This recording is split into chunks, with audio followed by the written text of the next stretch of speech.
So we're almost done with this Devil May Cry marathon. After this, we'll only have 2 more games to review. But with that done, let's get on with the final game we'll cover for today. This is Devil May Cry 4. Devil May Cry 4 was released on January 31st, 2008. It's the very first ever Devil May Cry game to not be a PlayStation exclusive. It was also released for the Xbox 360 and mobile devices. I'll get to that port soon, but for now I'm mainly going to talk about the console version. This new title sees the player taking the role of a new character in the form of Nero, a teenager who has a demonic arm dubbed the Devil Bringer. Like Dante, Nero's gameplay is basically the same. A sword, but instead of 2 pistols, Nero uses a double-barreled revolver. Okay, let's be real for a bit here. How would that be a good design for a gun? A basic revolver holds around 6 bullets in the chamber, meaning only 3 shots if you have a second barrel.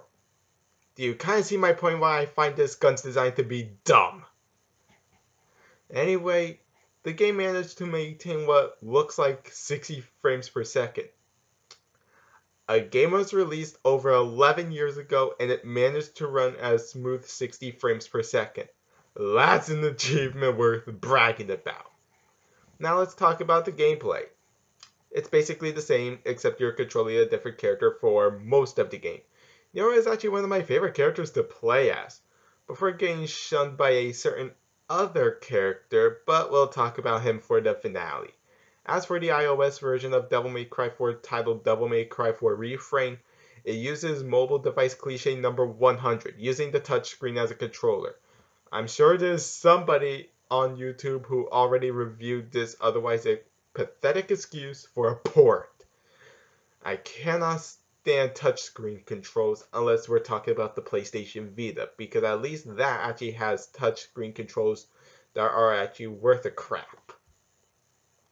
As for Dante's gameplay, he still retains the styles from Devil May Cry 3, but now you have all access to the 4 of them.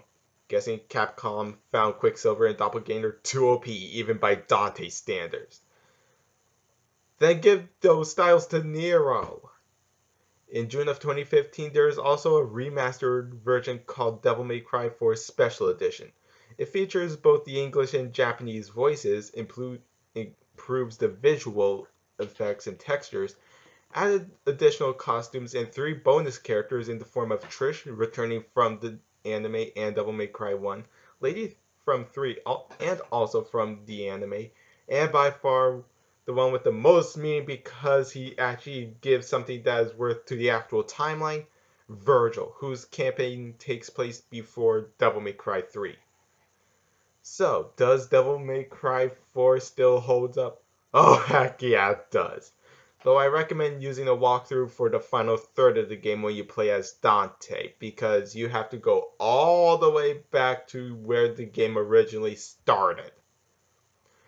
But with those critiques in mind, I'm giving Devil May Cry 4 an 8 out of 10 with a style rank of atomic. Now I want to hear from you all. Does Devil May Cry 4 interest you? Do you recommend it to either a Devil May Cry newbie or a fan who never even touched Devil May Cry 4 yet? Leave those thoughts in the comments below. I've been HorrorKid, and I'll see you all with my second to last review, when I dive into the most controversial game known to humanity, DMC Devil May Cry. I'll see you all tomorrow with that review. Take care, everyone.